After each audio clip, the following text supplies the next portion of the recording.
Surprise ಏನಂತ ಕೇಳಿದ್ರಿ ಅಲ್ವಾ? ಸರ್ಪ್ರೈಸ್ ಏನಂದ್ರೆ ನಮ್ ಲಾಸಿದು ಸೀಮಂತ. She is 2 months pregnant. Congratulations Lassie. ಹಾಗೆ ಕೀ ಎತ್ಕೊಂಡು ಬಾ.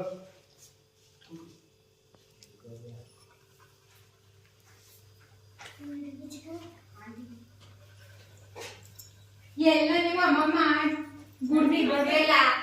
ಗುಡ್ನಿ ನೋಡ್ತಾರೆ.